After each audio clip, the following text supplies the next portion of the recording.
أعوذ بالله من الشيطان الرجيم بسم الله الرحمن الرحيم الحمد لله رب العالمين والصلاة والسلام على أشرف الخلائق أجمعين سيدنا وسيد الأولين والآخرين حبيبنا وحبيب إله العالمين إمام المرسلين وخاتم النبيين أبي القاسم المصطفى محمد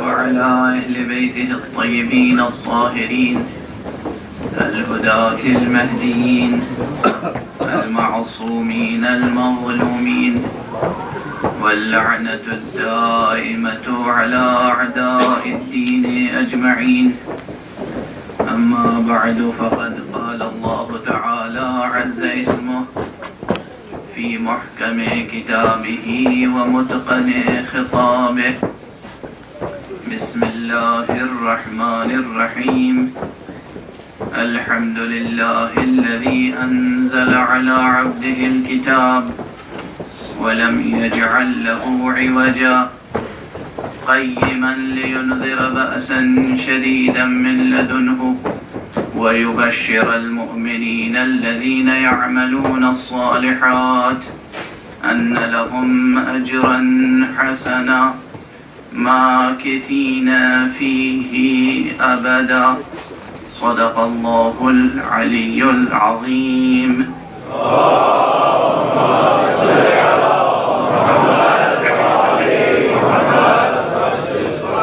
ایک اور بلندتر صلوات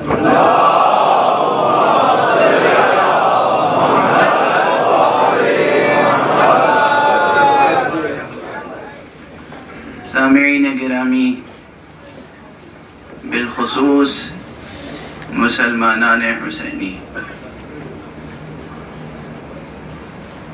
قرآن حکیم کے سورہ مبارکہ کہف کی اور اس سورہ مبارکہ کی تلاوت حسینی کی روشنی میں ہم مستقبل سازی کی گفتگو کر رہے ہیں۔ آپ کے سامنے عرض کر چکا ہوں کہ اگر ان چند دنوں میں ہم اہل دنیا کو یہ ایک بات سمجھانے میں کامیابی حاصل کر لیں کہ حسن انجام ہے حسین کے ساتھ، تو یہ ایک خدمت ہوگی بارگاہ حسینی کی، اور یہ ایک بڑی خدمت ہوگی عالم انسانیت کی۔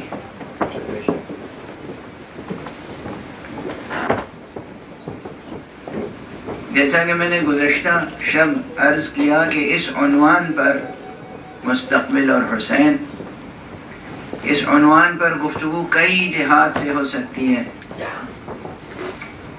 موضوع بہت بڑا ہے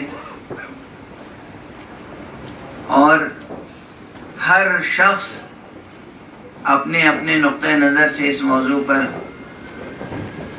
سوچنے کا حق رکھتا ہے۔ ہر فرد اپنے مستقبل کی فکر میں رہتا ہے، مگر جو سب سے بڑی مشکل ہے وہ یہ ہے کہ فکر کو جہت نہیں ملتی، کوششوں کو صحیح سمت نہیں ملتی،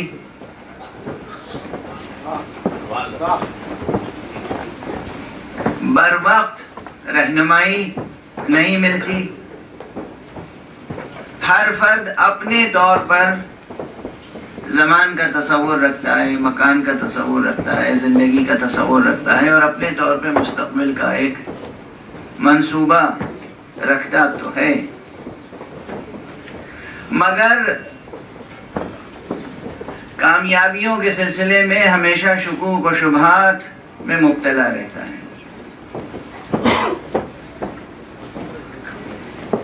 اور بیشتر مستقبل سازی کے معاملے میں ناکامی کا سبب یہ ہوتا ہے کہ ہم میں سے اکثر ماضی کے اسیر رہتے ہیں۔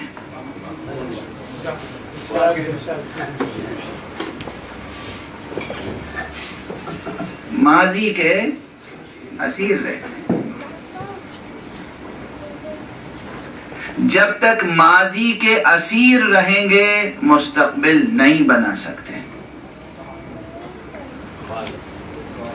ماضی کا علم رکھنا الگ بات ہے،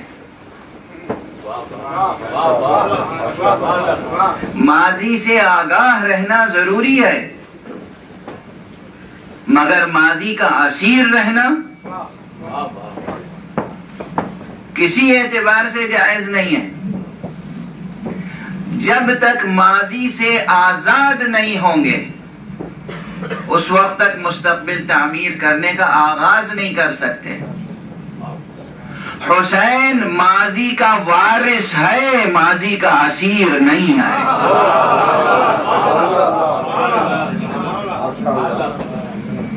وارث ہونا اور ہے، مالک ہونا اور ہے، اسیر ہونا کچھ اور ہے۔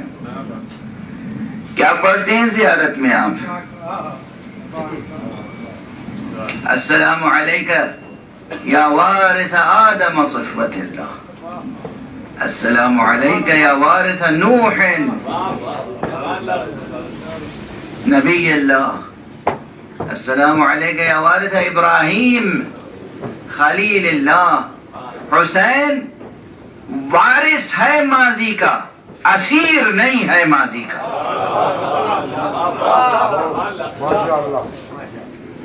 اور جو خود اس مرتبے پر فائز ہو اسی کے ساتھ تو ہمارا حسن انجام وابستہ ہو سکتا ہے۔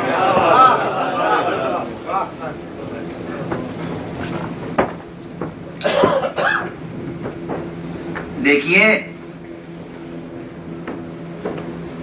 ماضی اور مستقبل اور درمیان میں ایک موہوم سا لمحہ ہوتا ہے جسے حال کہہ لیجیے۔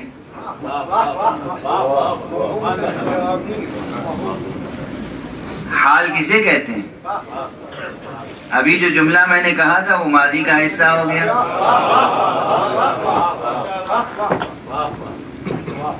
حال، لمحہ حال کی مقدار کتنی ہے بھی کہ نہیں ہے؟ سانس آئی حال ختم، سانس گئی حال ختم۔ تو ہم حال کسے کہیں؟ جو بقدر یک نفس بھی مقدار نہ رکھتا ہو۔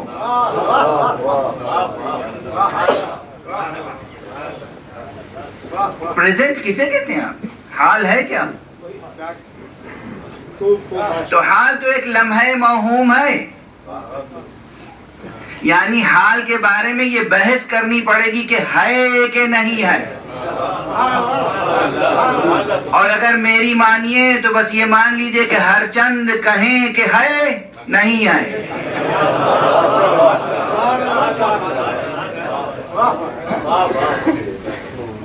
یہ تو حال کا حال ہے۔ اور کیا مستقبل کو موجود کہہ سکتے ہیں؟ مستقبل تو ہے ہی معدوم۔ تو مستقبل کو زمانے کی ایک قسم قرار دینا حکیمانہ نقطہ نظر سے کس قدر زیر سوال لایا جا سکتا ہے یہ مسئلہ، یہ قضیہ؟ اچھا، اور کیا ماضی موجود ہے؟ اور ہمارے یہاں ماضی موجود ہے کیا؟ جو لمحہ گزر گیا وہ کہاں ہے؟ کس ظرف میں ہے؟ کیا ظرف زماں کا بھی کوئی ظرف ہے؟ یہاں دو رائے ہیں. اب دیکھیے یہ سب میں اشارے کر دیتا ہوں، لیکن حکماء کے کاموں کو اٹھا کر دیکھیے. جو nature of time, reality of time, relativity of time, یہ سب بڑے عنوانات ہیں. یہ سب بڑے عنوانات ہیں. اس پہ بڑے بڑے سائنسداں اور بڑے بڑے حکماء فلاسفہ غور کرتے رہے ہیں، کر رہے ہیں اور کرتے رہیں گے. اور ضرور اس پر حکماء اور سائنسدانوں کو غور کرنا چاہیے، لیکن اس پر غور کرنے کا حق ہم کسی عام انسان سے بھی سلب نہیں کر سکتے، کیونکہ مسئلہ وجودی مسئلہ ہے، مسئلہ حیاتی مسئلہ ہے. ہر ایک کے ساتھ یہ مسئلہ ہے.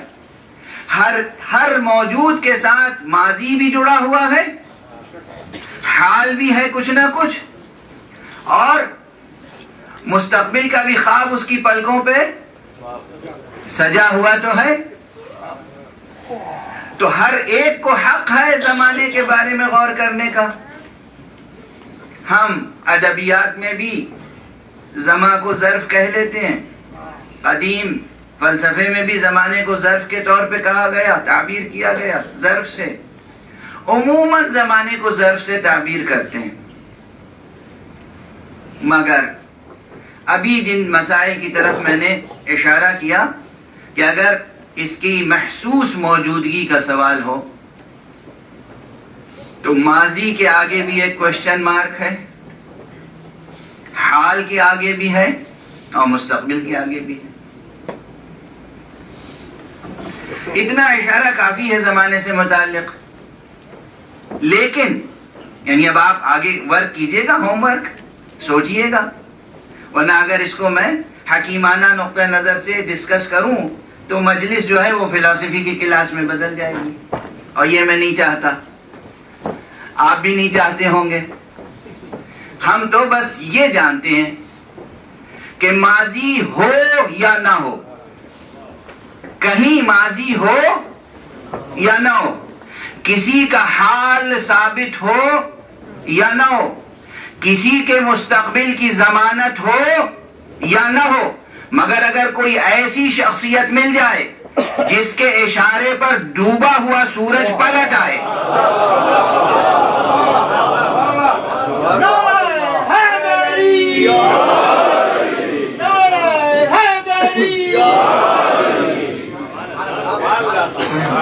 تو بس اطمینان ہو جاتا ہے کہ یہاں ماضی بھی محفوظ ہے، حال بھی ثابت ہے، مستقبل کی بھی ضمانت ہے. صلوات پڑھ دیجئے محمد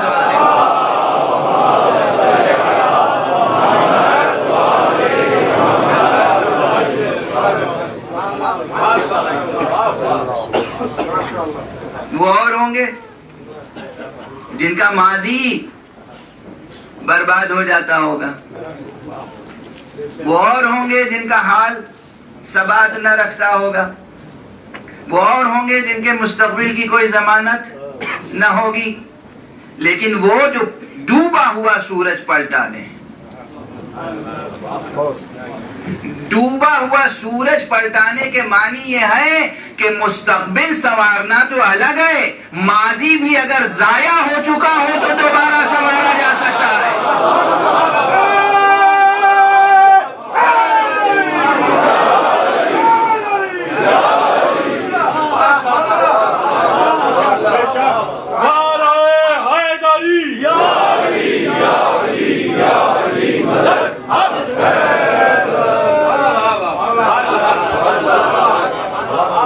شکر کرو کہ ولایت علی کے ماننے والے ہو. ان لوگوں کے لیے اصل ماتم تو ان لوگوں کے لیے ہے. کیسی محرومی سی محرومی ہے، کس کو نہیں مانتے.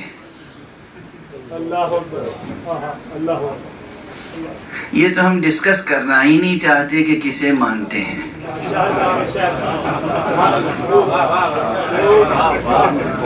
یہ ہم ڈسکس کرنا نہیں چاہتے، ہم تو بس دل سوزی کے ساتھ کہتے ہیں کس کو نہیں مانتے، کیوں نہیں مانتے، کیوں نہیں مانتے؟ ان کے مراتب کیا ہیں؟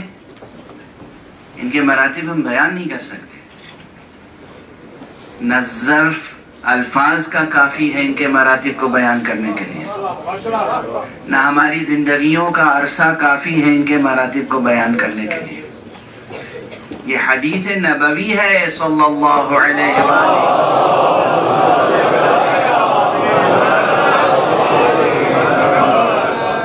یہ حدیث سرکار رسالت مآب ہے، فرمایا ہے کہ اگر روئے زمین پر پائے جانے والے تمام درخت قلم بن جائیں اور تمام سمندر روشنائی بن جائیں اور تمام جن و انس مل کر فضائل علی ابن ابی طالب لکھنا چاہیں تو اس کا احصاء نہیں کر سکتے۔ بھئی احصاء کیا جا سکتا ہے اس شے کا جو زمانے میں اسیر ہو، زمانہ جس کی چٹکیوں میں ہو، اس کے فضائل کیسے احصاء کیے جا سکتے ہیں؟ جس کے اشارے پہ ماضی حال بن جائے اور حال مستقبل بن جائے، اس کے فضائل، اس کے فضائل۔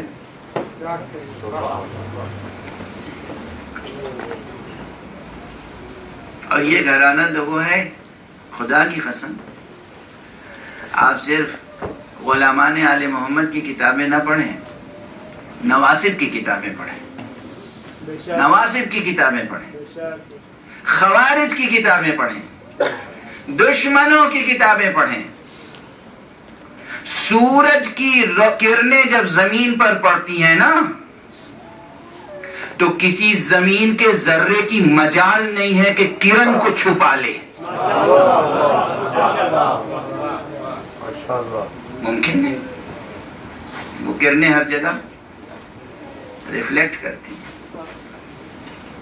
آفتاب کمالات معصومین،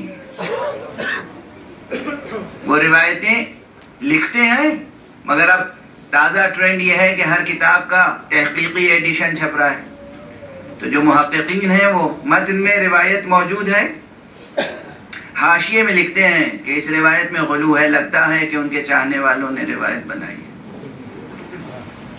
اب حاشیے لگائے جا رہے ہیں، اب سندیں پرکھی جا رہی ہیں، سندیں وہ پرکھ رہے ہیں جن کی نسلوں کو پرکھنے کی ضرورت ہے۔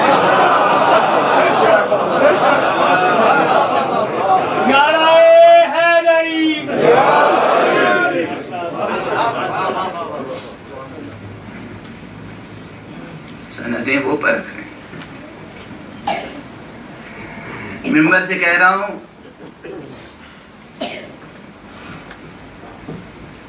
اور قسم کھا کے کہہ رہا ہوں، کسی بھی روایت کی سند سے متعلق بحث جتنی چاہیں کر لیں، مگر اس روایت کی صحت میں کوئی شک نہیں ہے، یہ صحیح السند روایت ہے کہ حضور نے فرمایا اے علی تم سے بغض نہیں رکھے گا مگر وہ جو بد نسب ہوگا۔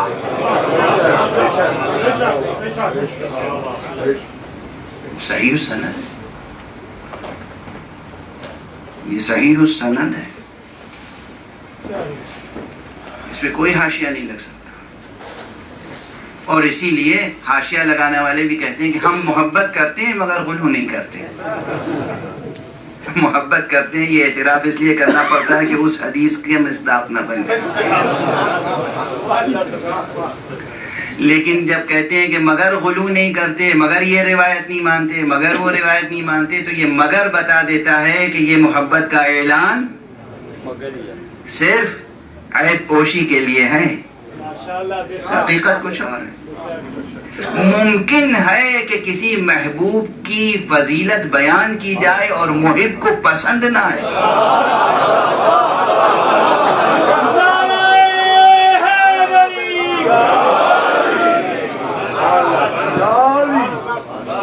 بھائی میں مثلا ڈاکٹر قیصر عباس صاحب زیدی کی شاعری کو یا ان کو پسند کرتا ہوں، اب کوئی ان کی شاعری کی خوبیاں بیان کرے اور میں کہوں کہ ہاں میں انہیں پسند تو کرتا ہوں مگر یہ جو آپ کہہ رہے ہیں نا یہ درست نہیں ہے،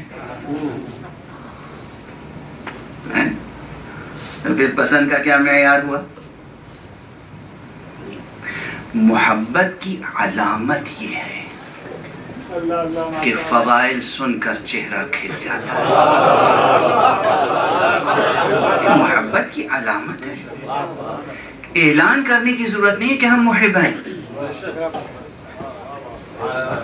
فضیلت میں چہرہ کھل جائے تو یہ عشق علی کی علامت ہے، ذکر حسین پہ آنکھیں نم ہو جائیں تو یہ عشق حسین کی علامت ہے، اعلان کی ضرورت نہیں ہے کہ ہمارے بھی دل میں محبت ہے، ہمارے بھی دل میں غم ہے۔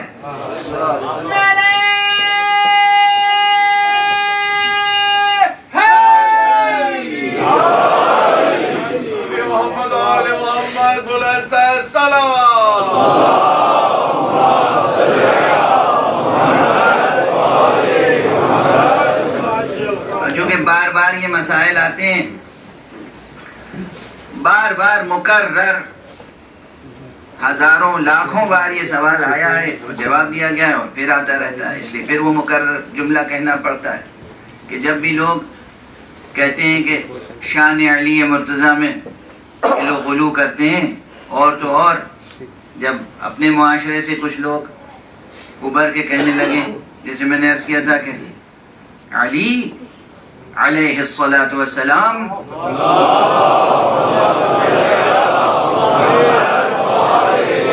سراپا مظہر صفات حق ہیں، تو بعض حضرات نے اعتراض کیا کہ آپ بھی مشرکانہ گفتگو کرنے لگے، اور اسی پہ میں نے سوال کیا گزشتہ یا گزشتہ سے پیوستہ شب کہ کس ڈکشنری میں لکھا ہوا ہے کہ مظہر کے معنی شریک کے ہیں؟ بسم اللہ۔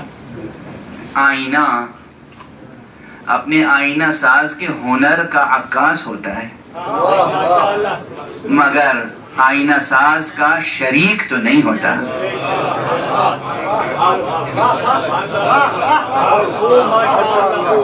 آئینہ اپنے آئینہ ساز کا کے ہنر کا عکاس ہوتا ہے، شریک نہیں ہوتا۔ ذات گرامی مصطفیٰ، ذات گرامی علی مرتضیٰ صلی اللہ علیہ وآلہ وسلم، یہ ذات گرامی یہ آئینہ صفات حق ہے۔ آئینہ اپنے آئینہ ساز کے ہنر کا، اس کے حسن کا، اس کے جمال کا، اس کے جلال کا، اس کی قدرت کا، اس کے علم کا عکاس ہوتا ہے، شریک نہیں ہوتا۔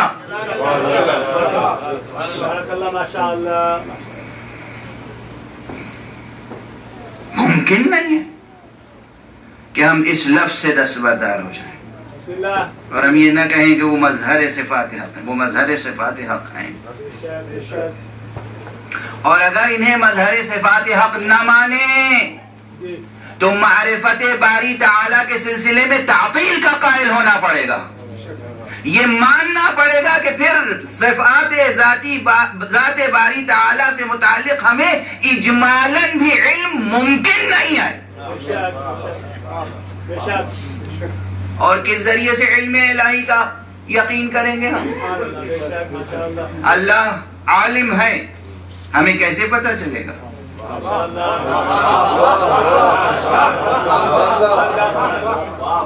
اللہ قادر ہے، ہمیں کیسے پتہ چلے گا؟ اللہ مرید ہے، وہ جس شے کا چاہتا ہے سے متعلق ارادہ فرما سکتا ہے، مرید ہے، مختار ہے، وہ متکلم ہے، جس شے میں چاہے کلام پیدا کر دے۔ ہمیں کیسے پتہ چلے گا؟ جب تک دست مصطفیٰ پر سنگریزے آ کر کلمہ نہ پڑھیں ہمیں اللہ کے متکلم ہونے کا علم کیسے ہوگا؟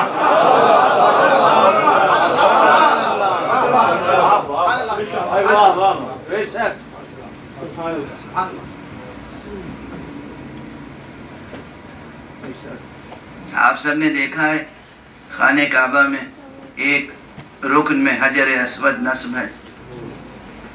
واقعاً ایسے لگتا ہے جیسے کسی کا کھلا ہوا دہن ہو اور بیچ میں زبان ہو. کوئی سخن کرنا چاہتا ہے مگر کر نہیں سکتا. کسی نے کہہ رکھا ہے خاموش ہو، حیرت میں منہ کھلا ہوا ہے. جب کوئی سخن شناس آ جاتا ہے، جب کوئی ارادہ کن فیکونی کا مالک مظہر صفات حق سامنے آ جاتا ہے تو یہ گویا ہو کے گواہی دیتا ہے کہ ہم گواہی دیتے ہیں کہ آپ امام ہیں.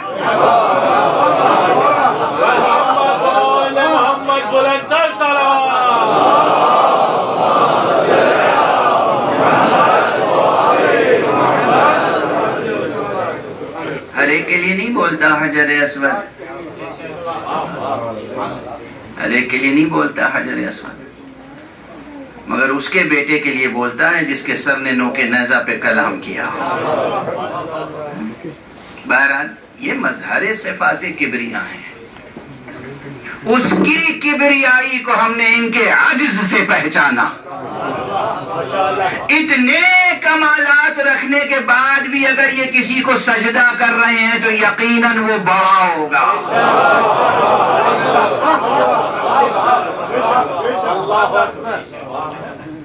اتنے کمالات رکھنے کے بعد بھی اگر یہ سجدہ کر رہے ہیں کسی کو تو یقیناً ہم اسے اللہ اکبر کہیں گے.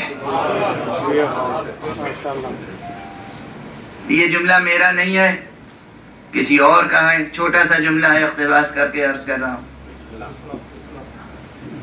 کہ سرکار رسالت مآب صلی اللہ علیہ وآلہ وسلم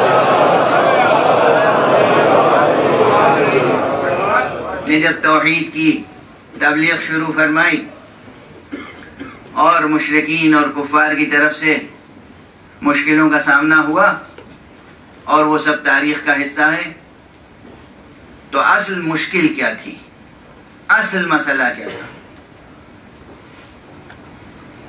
وہ مشرکین، وہ کفار، وہ لوگ عبادت تو کرتے تھے، یہ نہیں کہ عبادت کے عادی نہیں تھے، عبادت کرتے تھے، خوب عبادت کرتے تھے، نذرانے چڑھاتے تھے، قربانیاں کرتے تھے، حج کرتے تھے، سب کرتے تھے. اور 360 بت بھی رکھے ہوئے تھے. جو 360 خداؤں کو مان رہے ہوں ان سے 361واں خدا منوا لینا کیا بڑا مسئلہ تھا. مسئلہ یہ نہیں تھا کہ 360 کے ساتھ ایک اور خدا منوا لیا جائے. اور اس سے بڑھ کر میں عرض کر رہا ہوں کہ سرکار رسالت مآب کے اندر وہ صفتیں تھیں کہ اگر یہ خود اپنا سجدہ کروانا چاہتے تو پتھر کے بتوں کو سجدہ کرنے والے صاحب جلال و جمال و قدرت و کمال مصطفیٰ کے آگے سجدہ کرنا آسانی سے سجدہ کر لیتے. مگر پیغمبر نے خود کو خدا نہ منوا کر، خود اپنا سجدہ نہ کروا کر اس معبود حقیقی کو سجدہ کر کے دکھایا کہ دیکھو میری عاجزی سے پہچانو کہ وہ کتنا بڑا پروردگار ہے.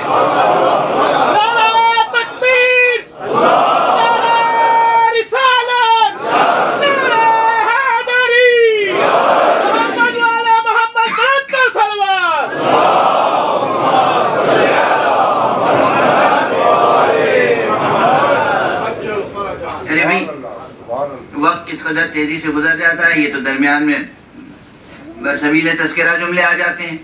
ابھی 21ویں صدی ہے، علم کی صدی، روشنی کی صدی، ٹیکنالوجی کی صدی، سائنس کی صدی، فلسفی کی صدی.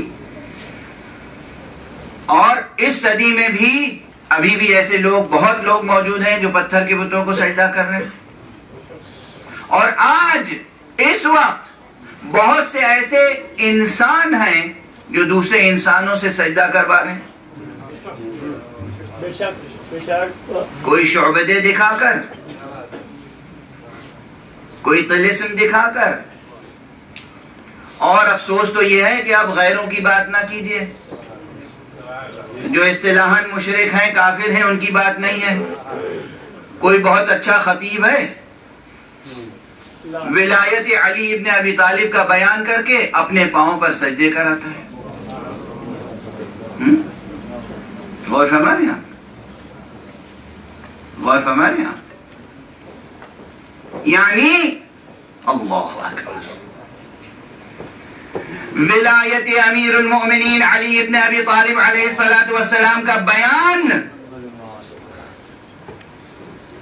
اس لیے ہو رہا ہے تاکہ آپ میرے قدموں کو بوسا دیں اور مجھے سجدہ کریں.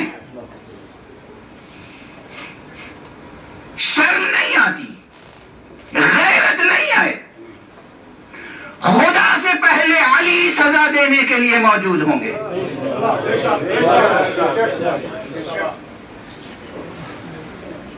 مصطفیٰ نے کسی کو اپنے آگے سجدہ کرایا؟ تاریخ میں کوئی مثال ہے کہ کسی نے آ کے سرکار رسالت میں آپ صلی اللہ علیہ وآلہ وسلم کے سامنے سجدہ کیا ہو اور حضور نے برداشت کر لیا ہو؟ یا امیر المؤمنین علی ابن ابی طالب علیہ السلام کا کسی نے سجدہ کیا ہو اور علی نے برداشت کر لیا ہو؟ ہے کوئی روایت؟ اور آج 21ویں صدی میں جہل مرکب کا شکار، جنہیں یہ نہیں معلوم کہ مصرے اور شعر میں کیا فرق ہے. اتنا بڑا مجمع ہے، آپ میں سے بہت سے حضرات یہیں پیدا ہوئے ہوں گے. لندن میں اردو کا ماحول نہیں ملا ہوگا. لاہور اور لکھنؤ اور حیدرآباد جو دبستان رہے، دہلی جو دبستان ادب، جو اسکول رہے ہیں شاعری کے، پوئٹری کے، وہاں آپ کی پرورش نہیں ہوئی ہوگی. لیکن بفیض عزاداری، بفیض منبر حسینی، بفیض فضائے مجلس ذوق کی اتنی تربیت ہو جاتی ہے کہ ہمارے بچے بھی شعر اور مصرے کا فرق سمجھتے ہیں. کہ بھئی 2 مصروں کا ایک شعر ہوتا ہے. رباعی میں 4 ہی مصرے ہوتے ہیں، اسی لیے اس کو رباعی کہتے ہیں. 6 مصروں کی جو چیز ہوتی ہے اسے مسدس کہتے ہیں، رباعی نہیں کہتے. اتنی بنیادی باتیں، یعنی یہ بنیادی سے بھی نیچے کی کوئی چیز ہو.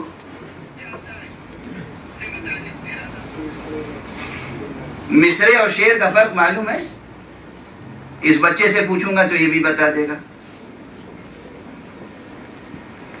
اور ذرا جو بازوق ہیں وہ موضوع اور ناموضوع بھی سمجھ لیتے ہیں، اور لوگ قافیہ اور ردیف بھی سمجھ لیتے ہیں. اردو کے یا فارسی کے مصرے کو شعر کہنا، شعر کو مصرع کہنا، وزن سے خارج مصرع پڑھنا، اور اس کے بعد اپنے قدموں پہ سجدہ کرانا. 21ویں صدی میں اگر یہ ممکن ہے، نعوذ باللہ نعوذ باللہ نعوذ باللہ، تو بتائیے پیغمبر کس کس کو سجدے کے لیے نہیں جھکا سکتے تھے اپنے آگے؟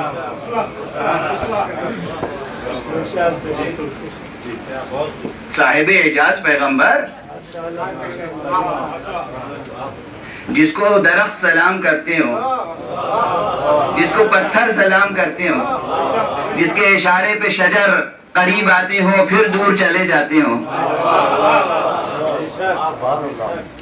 درخت حضور اشارہ کر دیں تو قریب آ جائے، حضور اشارہ فرما دیں تو درخت اپنے مقام پر جیسے پہلی حالت میں تھا اسی حالت پر آ جائے.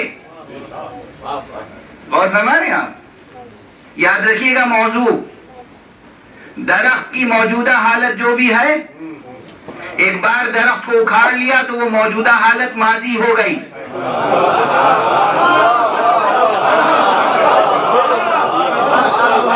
اب حال غیر یقینی ہے اس کا، اب وہ قریب آیا، اب دوبارہ جا کر وہیں اسی پہلی حالت میں نصب ہو جائے اور اپنا مستقبل محفوظ کر لے.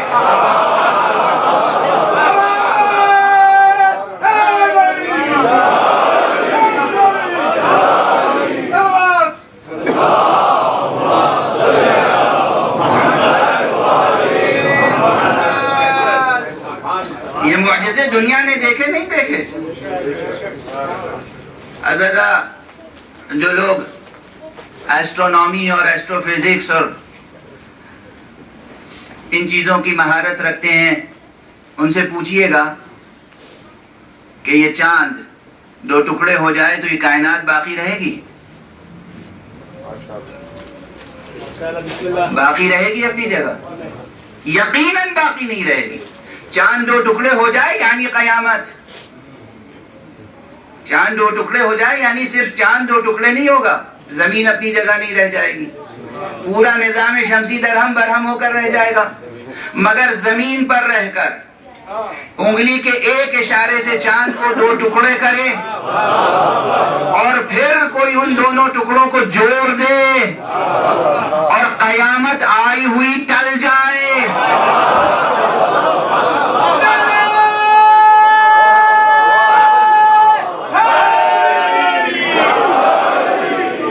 اور قرآن گواہی دے اقتربت الساعۃ وانشق القمر, قیامت آ گئی تھی, چاند 2 ٹکڑے ہو گیا.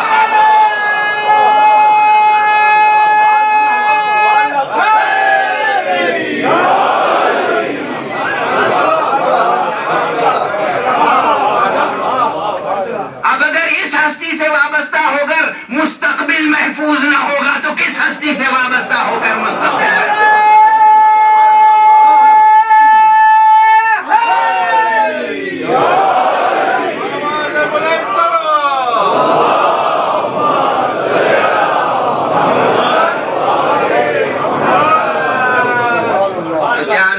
کر کے معجزہ دکھا دیا, درخت کو قریب بلا کر, اور پھر اسے اس کی جگہ واپس پہلی حالت میں پلٹا کر معجزہ دکھا دیا. اور اس سے بڑھ کر ایک معجزہ اس سے پہلے میں یقیناً کہیں نہ کہیں پڑھ چکا ہوں گا, لیکن معجزہ رسالت مآب ہے صلی اللہ علیہ وآلہ وسلم.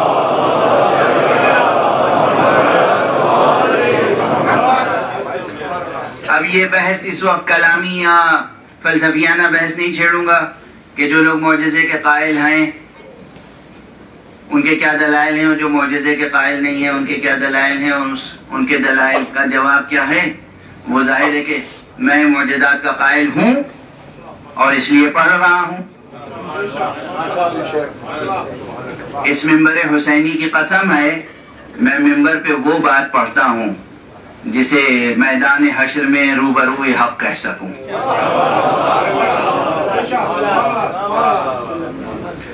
معجزات برحق ہیں تو ایک معجزہ ہے اور عظیم معجزہ ہے. حضور کے لیے تو بہت ادنا سا معجزہ ہے. جو چیزیں ہمارے لیے معجزہ ہے نا, وہ ان کے لیے کیا ہے؟ لبے قدرت کا ایک تبسم,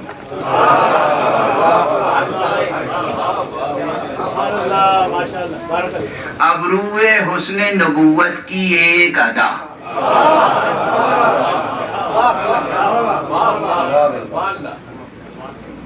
چشم ولایت کا ایک اشارہ. بس ان کے لیے تو یہ ہے, ہمارے لیے بڑا معجزہ ہے. شق القمر کیا ہے؟ انگلی کا ایک اشارہ. شق القمر کیا ہے؟ انگلی کا ایک اشارہ. رد الشمس کیا ہے؟ سجدے میں سر رکھ کر لبوں کو جنبش دے دی, ہونٹوں کی جنبش ہوئی, سورج پلٹ آیا. تو یہ بڑے بڑے معجزے ہمارے لیے ہیں, لیکن کسی ولایت مآب کے لیے یہ بڑے معجزے تھوڑی ہیں. اسی لیے سرکار رسالت مآب صلی اللہ علیہ وآلہ وسلم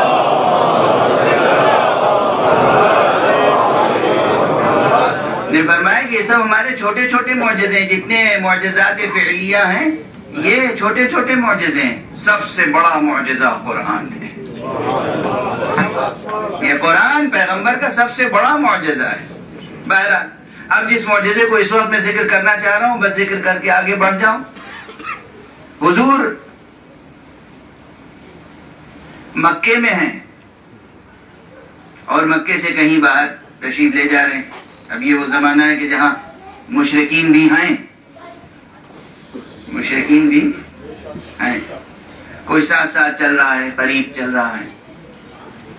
اور زمین عرب جو ہے وہ نشیب و فراز تو ہے, کہیں پہاڑیاں ہیں تو بیچ میں نشیب ہے, کہیں صحرا ہے بیچ میں نشیب ہے، اور جب بارش ہوتی ہے تو وہ نشیب پانی سے لبریز ہو جاتا ہے، پانی بھر جاتا ہے وہاں پر، وہیں وہ تھوڑا سا پانی کا ذخیرہ ہو جاتا ہے ان لوگوں کے لیے۔ کوئی ذرا بڑا اگر نشیب ہو، ایک بڑا نشیبی علاقہ ہو، اس میں پانی آ جائے تو وہ ان کے لیے وہی دریاچہ ہے۔ حضور تشریف لے جا رہے ہیں، سامنے ایک دریاچہ آ گیا، ایک چھوٹا سا دریا، اور اس دریا کی اس طرف ایک پہاڑی ہے۔ وہ چھوٹا سا ٹیلا بھی ہوگا تو عرب کے لیے تو پہاڑی ہے، وہ بھی اس نسبت سے کہ آگے ایک نشیب ہے۔ ساتھ میں جو مشرک ہے وہ کہتا ہے کہ ہم تب مانے آپ کو نبی جب وہ سامنے جو پہاڑی کی چوٹی پہ چٹان ہے آپ کے اشارے سے آپ کے قریب آ جائے۔ حضور نے فرمایا اچھا، آپ نے اشارہ کیا، وہ پہاڑی کی چوٹی پر ایک چٹان تھی بڑی سی، پہاڑی کی چوٹی سے کوئی چٹان اگر اترے تو اترے گی نہیں، پاش پاش ہو جائے گی، ریزہ ریزہ ہو جائے گی، ٹوٹ جائے گی، خود بھی ٹوٹے گی اور اپنی زد پہ آنے والے دوسرے پتھروں کو بھی توڑتی چلی جائے گی، اور جا کر نشیب کی تہ میں جا کر گر جائے گی۔ حضور نے اشارہ کیا، وہ چٹان گری نہیں اتری، وہ چٹان اتری اور پہاڑی سے اب وہ جب سطح آب پہ آئی تو پانی میں ڈوبی نہیں، پتھر ہے ڈوبی نہیں، سطح آب پہ تیرتی ہوئی آئی حضور کے قریب آ کر اور ٹھہر گئی۔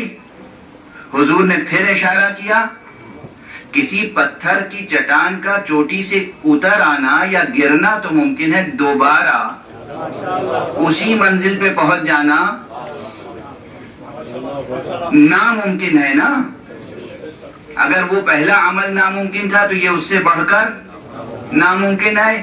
دوبارہ آپ نے اشارہ فرمایا اور وہ پتھر کی چٹان اسی طرح سطح آب پہ تیرتی ہوئی اس طرف گئی اور پھر پہاڑی کی چوٹی پر پہنچ گئی۔ یہ معجزہ پیغمبر، یہ تنہا معجزہ پیغمبر یہ سمجھانے کے لیے کافی ہے کہ انسان تیری زندگی میں جتنے بھی نشیب و فراز ہوں، جتنے بھی نشیب و فراز ہوں، اگر اشارہ مصطفیٰ پہ زندگی بسر ہوتی رہے گی تو نہ پانی میں ڈوبے گا، نہ پتھر سے ٹکرا کر چکنا چور ہوگا، ہمیشہ صحیح رہے گا، سالم رہے گا، سرفراز رہے گا۔ صلوات پڑھ دیں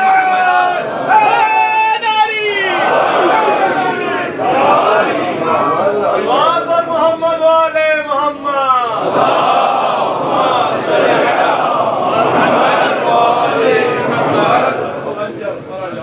یہ ذات گرامی مصطفیٰ صلی اللہ علیہ وآلہ وسلم۔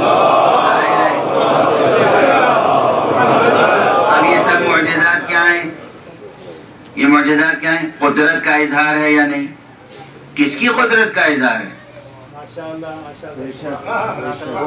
اس میں علم کا اظہار ہے یا نہیں؟ علم کا اظہار ہے۔ کس کے علم کا اظہار ہے؟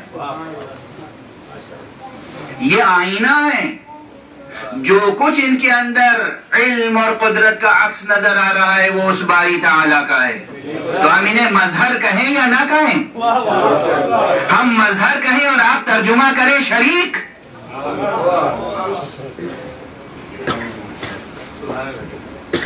اس کے علم کا اظہار ہوتا ہے تو ان کے آئینہ وجود میں، اس کی قدرت کا اظہار ہوتا ہے تو ان کے آئینہ وجود میں، اس کی تمام صفات کا اظہار ہوتا ہے ان کے آئینہ وجود میں۔ اور مظہر کے بعد اب دوسرا لفظ استعمال کر رہا ہوں، یہ مظہر بھی ہیں، اس کی صفتوں کو ہم تک پہنچانے کے لیے مظہر ہیں، ہماری دعاؤں کو اس تک پہنچانے کے لیے وسیلہ۔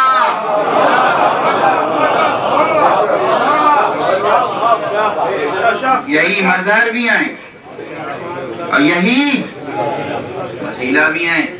اب کوئی صاحب چاہیں تو وسیلے کو ابھی ترجمہ شریک کر لیں، آپ آزاد ہیں۔ روزانہ ایک نئی ٹرمینالوجی ایجاد ہوتی ہے. اب آج تو وقت نکل گیا بالکل, یہ بحث چھڑی ہی نہیں حقیقت زمان کی. ماضی اور حال و مستقبل کی بحث ابھی چلے گی, لیکن آپ کو یہ ذکر کرتا ہوا آگے بڑھ جاؤں کہ آئنسٹائن نے جب 4 ڈائمینشنل یونیورس کی تھیوری دی, 3 ڈائمینشن جو پہلے سے 3 ابعاد مکانی تھے اور اس میں 4 ڈائمینشن ٹائم کو شامل کیا, تو پھر اسپیس اینڈ ٹائم کہنا ختم ہو گیا, اسپیس ٹائم کہا جانے لگا. اب عربی زبان میں ٹائم کو کہتے ہیں زمان, اسپیس کو کہتے ہیں مکان. جن لوگوں نے آئنسٹائن کا ترجمہ کیا ہے عربی میں اور ریلیٹیوٹی کی تھیوری پہ بحثیں کی ہیں, انہوں نے بھی ایک نئی ٹرمینالوجی کوائن کی اور انہیں زمان کا زے لیا اور مکان میں جوڑ دیا. زمان و مکان کہنے کے بجائے اب انہوں نے زمکان کہنا شروع کیا کہ ہم زمکانی دنیا میں رہ رہے ہیں. اب یہ ایک نئی ٹرمینالوجی ہے. اب آئندہ یہ بحث ہوگی انشاءاللہ کہ اس زمکانی دنیا پر, اس پوری دنیا پر, اس پورے عالم ہستی پر جنہیں اقتدار بخشا ہے حق سبحانہ و تعالی نے, بھئی ہم کیا کریں, آپ قبول کریں یا نہ کریں, اس نے اقتدار بخشا اور ہم اقتدار دیکھ رہے ہیں. ہم اقتدار دیکھ رہے ہیں, ہم اقتدار دیکھ رہے ہیں, تو یہ ممکن کیسے ہے کہ ہم ان کے فضائل کا اعتراف نہ کریں, اور صرف یہ نہیں کہ اعتراف نہ کریں, ہمیں اعلان نہ کریں. آپ ملامت کرتے رہیے, ہم اعلان فضائل کرتے رہیں, ہمارا اجر بڑھتا رہے گا, ہمارا اجر بڑھتا رہے گا. جی کھول کے ملامت کیجئے, روز حشر پتہ چلے گا ملامتیں پلٹ کے کس کی طرف جا رہی ہیں. عزیزان گرامی, بات وسیع ہوتی چلی جا رہی ہے, اور وقت, یہ وقت محدود وقت جس کی شیعیت ہی زیر سوال ہے کہ کچھ ہے بھی کہ نہیں, کہ کچھ ہے بھی کہ نہیں, ماضی ہے کہ نہیں زیر سوال, حال ہے کہ نہیں زیر سوال, اور مستقبل تو ظاہر معدوم ہے. مستقبل تو ظاہر معدوم ہے. مستقبل کی تعمیر آپ کو کرنی ہے ان کے وسیلے سے, مستقبل کی تعمیر آپ کو کرنی ہے ان کی ہدایت میں رہ کر, مستقبل کی تعمیر آپ کو کرنی ہے, اور آپ میں یہ صلاحیتیں حق سبحانہ و تعالی نے ودیعت کی ہیں. آپ کے اندر فیوچر کو, مستقبل کو تعمیر کرنے کے امکانات, وسائل, صلاحیتیں سب کچھ ہیں. اپنے وجود سے مایوس نہ ہو. جوانان عزیز, اپنے وجود سے مایوس نہ ہو, نہ حق کی امداد سے مایوس ہوں. وسیلوں کو سامنے رکھیں, کوششیں کرتے رہیں, آگے بڑھتے رہیں, اور یہ یاد رکھیں کہ جو چیز, بس اجازت دیجئے ایک جملہ عرض کر دوں, بڑی بحث ہے, بہت بڑی بحث ہے, اس کو آئندہ تشریح کرنی پڑے گی مجھے مزید, مگر اس وقت ایک جملہ کہہ کر آگے بڑھوں. کسی بلند, مستحکم, مضبوط, پائیدار, لازوال عمارت کی بنیاد کسی مضطرب مقام پہ تو نہیں رکھی جا سکتی. یہ تو بہت آسان مسئلہ ہے نا. ماضی ہاتھ سے نکل چکا, حال کے لمحے کی کیا حیثیت ہے, پتہ ہی نہیں کہ ہے یا نہیں, پتہ ہی نہیں چلتا کیسے گزر جاتا ہے. کوئی اپنی چٹکیوں میں حال کے کسی لمحے کو پکڑ کے دکھائے گا. اب یہ جملہ ایسا ہے کہ اہل علم تو ہنسیں گے, لیکن ہنسنے کے باوجود سوچیں گے کہ بچوں کو اسی طرح یہ مسئلہ سمجھایا جا سکتا ہے. یہ وقت کی تتلی کوئی اپنی چٹکی میں پکڑ کے دکھائے, ہمیں نہیں دکھا سکتا نا. پکڑ نہیں سکتے آپ لمحے حال کو. حال کہا اور حال ماضی ہو گیا.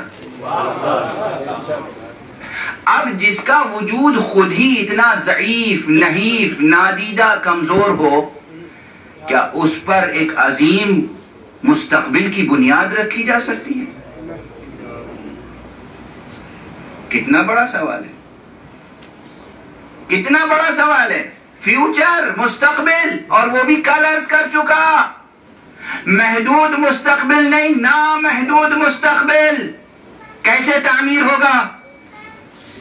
کمزور زمین پر مضبوط بنیاد نہیں رکھی جا سکتی. جس زمین پر مسلسل زلزلوں کے جھٹکے آ رہے ہوں اس پر کوئی قلعہ تعمیر نہیں کیا جا سکتا. پھر ہم اور آپ کس طریقے سے مستقبل تعمیر کریں؟ بنیاد مستقبل کی کیا ہونی چاہیے؟ تو خدا کی قسم، انسان بحیثیت انسان، انسان بحیثیت انسان، یعنی اس کی وہ حیثیت جو اس کی روحانی حیثیت ہے، اس کے لیے نہ یہ زمین مناسب ہے مستقبل کا بنیاد رکھنے کی بنیاد رکھنے کے لیے، نہ یہ زمان مناسب ہے مستقبل کی بنیاد رکھنے کے لیے. مستقبل، روشن مستقبل، پائیدار مستقبل، لازوال مستقبل کی بنیاد نہ زمان پہ رکھی جائے گی، نہ مکان پہ رکھی جائے گی تو جوہر ایمان پر رکھی جائے گی.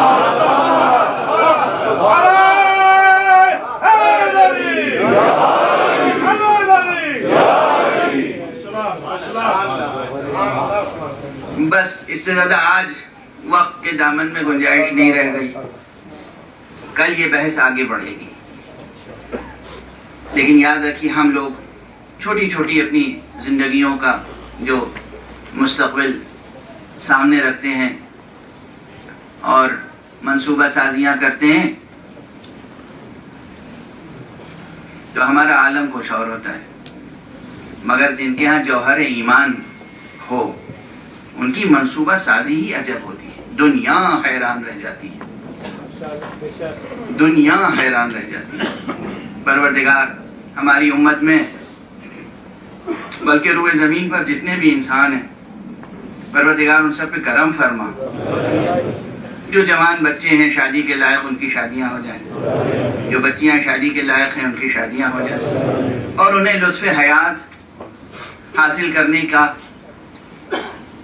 موقع میسر آ جائے، ان کی زندگیاں پروان چڑھیں، اور پروردگار ان کے اندر وہ ویژن پیدا ہو جائے کہ وہ صحیح طور پہ مستقبل کی تعمیر کر سکیں. میں دعائیں دے رہا ہوں، دعائیں کر رہا ہوں، خدا آپ سب کو سلامت رکھے. جن لوگوں کی نئی شادیاں ہوئی ہیں پروردگار ان کو مزید اپنے مستقبل کو روشن کرنے کی پوری توفیق و استعداد عطا فرمائے. مگر یاد رکھیں اس دنیا کا، یہ چند روزہ دنیا کا مستقبل کوئی بڑا مستقبل نہیں ہوتا. بحیثیت انسان آپ کا مستقبل کچھ اور ہے. اور اگر اس کی مثال دیکھنی ہو کہ ایمان کی بنیاد پہ جو مستقبل تعمیر کرتے ہیں وہ کیسے ہوتے ہیں، تو بس آپ یاد رکھیں کہ جب سرکار سید الشہداء ابو عبداللہ الحسین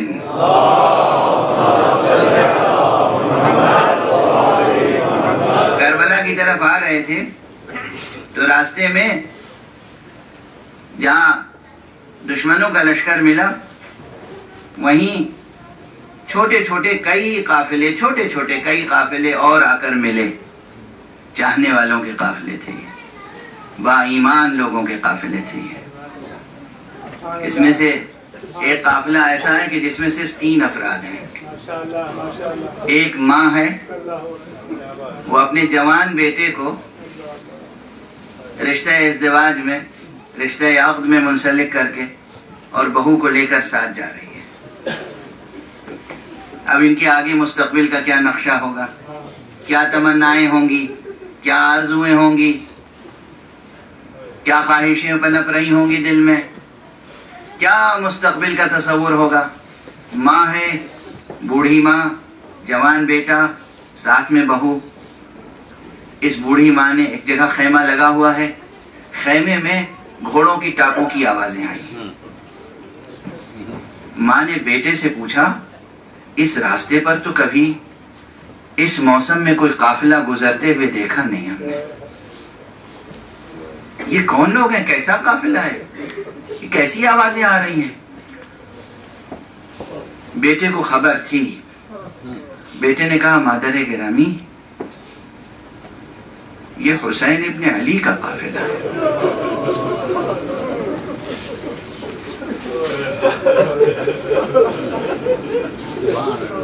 یہ حسین ابن علی کا قافلہ ہے. کہا کون؟ حسین ابن علی؟ حسین ابن فاطمہ، میری شہزادی فاطمہ کا بیٹا حسین. یہ مدینہ ترک کر کے یہاں آنے کا کیا سبب ہوا ہے؟ بیٹے نے اجمالاً مختصر طور پر رودات سنا دی. مادر گرامی زمانے میں انقلاب آ گیا ہے، تخت شام پر یزید حکمراں ہو گیا ہے اور فرزند رسول سے بیعت طلب کی ہے. یہ کیسے ممکن ہے کہ فرزند رسول بیعت کر لیں ایک ایسے شخص کی؟ فرزند رسول کو مجبوراً مدینہ چھوڑنا پڑا ہے. فرزند رسول کا قافلہ ہے. بس یہ سن کر ماں نے کہا بیٹا تو پھر اب یہ سمجھ لو کہ اگر حسین کا گھر ویران ہے تو میرا گھر آباد نہیں ہو سکتا.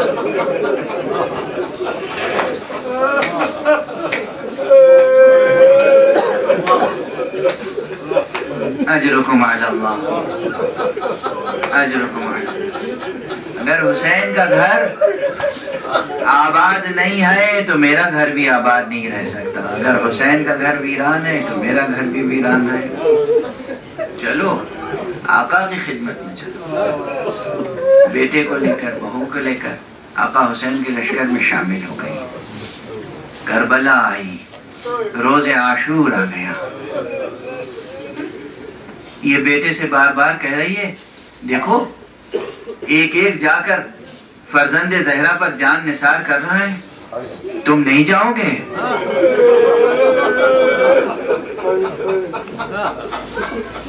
اب گویا ہم اپنی اردو زبان میں، اس نے عربی زبان میں جو کچھ بھی کہا ہوگا بیٹے سے تو ہم اپنے محاوروں کو مطابق یہی تو کہہ سکتے ہیں. تو گویا اس نے کہا کہ دیکھو بیٹا ہم اپنا دودھ نہیں بخشیں گے، ہم تم سے راضی نہیں ہوں گے جب تک کہ تم آقا حسین کی نصرت نہ کرو. روایت میں ہے بیٹا گیا، میدان جنگ میں گیا اور جنگ کی، دشمنوں میں سے ایک بڑی تعداد کو قاتل کر کے واپس آیا اور کہا مادر گرامی آپ راضی ہو گئی مجھ سے؟ کہا ہرگز نہیں، جب تک تم شہید نہ ہو جاؤ میں راضی نہیں ہوں گی. دیکھیں کیا ایمان ہے اور کیا مستقبل کا تصور ہے. یہ نامحدود مستقبل کا،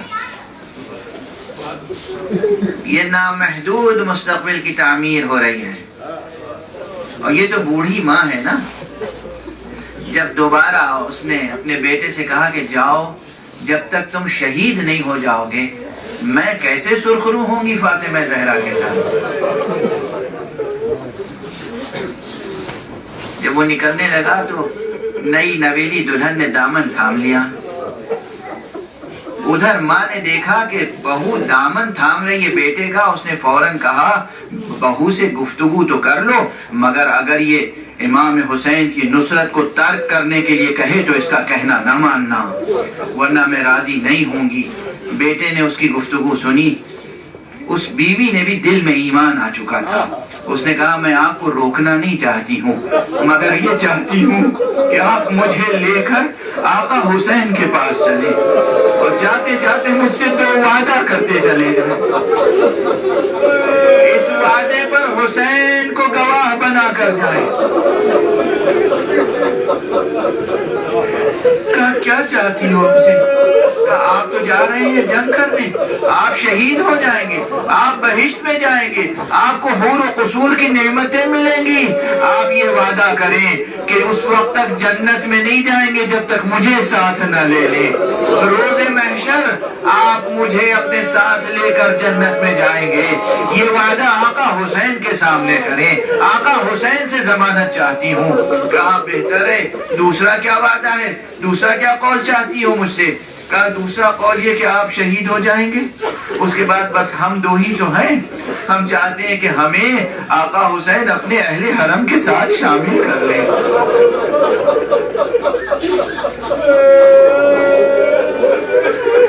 یہ جوان اپنی زوجہ کو لے کر، اپنی نئی نویلی دلہن کو لے کر آقا ابو عبداللہ کے سامنے آیا اور کہا آقا میں مرنے کی اجازت چاہتا ہوں، یہ مجھ سے دو ضمانتیں چاہتی ہے۔ آقا نے درخواستیں سنی اور دونوں باتیں پوری کی، مگر بس ایک جملہ کہنے کے لیے دل چاہتا ہے، وہ رخصت تو ہو گیا، وہ رخصت تو ہو گیا جنگ کرنے کے لیے، مگر یہ دلہن، یہ بوڑھی ماں، اسے ابھی تک معلوم نہیں ہے کہ یہ حسین کی بہن اور حسین کے اہل حرم کے ساتھ جس خیمے میں پناہ لینا چاہتی ہے، خود حسین کی شہادت کے بعد ان خیام کی کیفیت کچھ اور ہوگی۔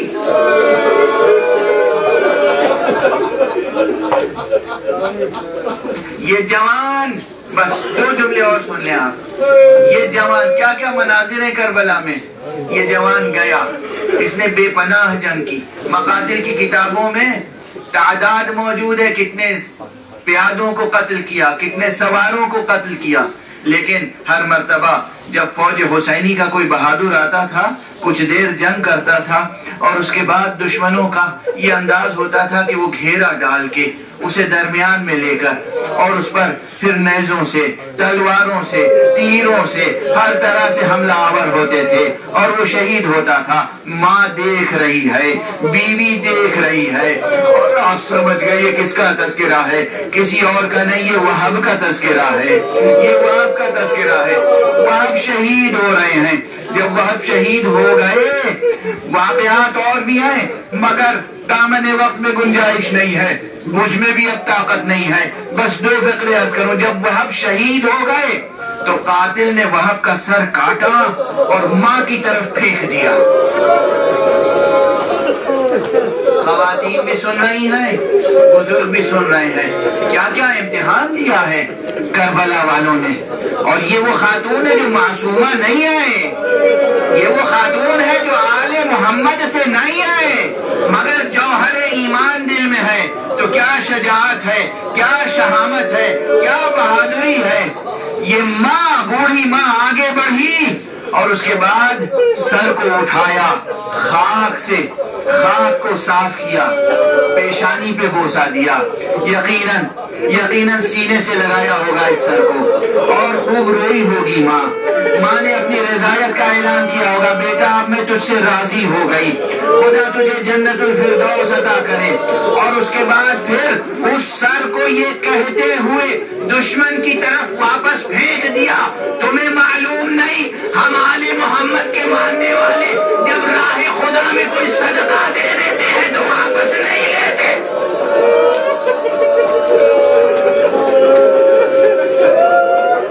انا للہ و انا الیہ راجعون، رضا بقضائہ و تسلیما لامرہ۔ پروردگار ہمیں علوم قرآن اور معارف اہل بیت سے آشنا فرما، پروردگار ہمارے سامنے حقائق ایمان کو روشن فرما، پروردگار یہ مجمع جو یہاں حاضر ہے تیری اطاعت و بندگی کے لیے، ذکر اولیاء اللہ کے لیے، ذکر سید الشہداء کے لیے، ان میں سے ہر ایک کی مرادوں کو پورا کر دے، ان کی تمام ضرورتوں کو پورا کر دے۔ پروردگار روح زمین پر جہاں جہاں بھی اولیاء اللہ کا تذکرہ ہو رہا ہے، جہاں جہاں بھی شہداء راہ خدا کا تذکرہ ہو رہا ہے، جہاں جہاں بھی شہداء کربلا کا تذکرہ ہو رہا ہے، جہاں جہاں بھی سید الشہداء ابو عبداللہ الحسین کا تذکرہ ہو رہا ہے، پروردگار ان تمام مقامات کو خاص طور پر اپنے حفظ و امان میں رکھ۔ پروردگار معبود عالم انسانیت سے ہر طرح کی بے چینی اور بے امنی کو دور فرما، اور اپنے آخری ولی کو اذن ظہور عطا فرما، اور ان کے ہاتھوں سے اپنی رحمت و رافت و عدالت کا پرچم لگا۔ ماتم حسین۔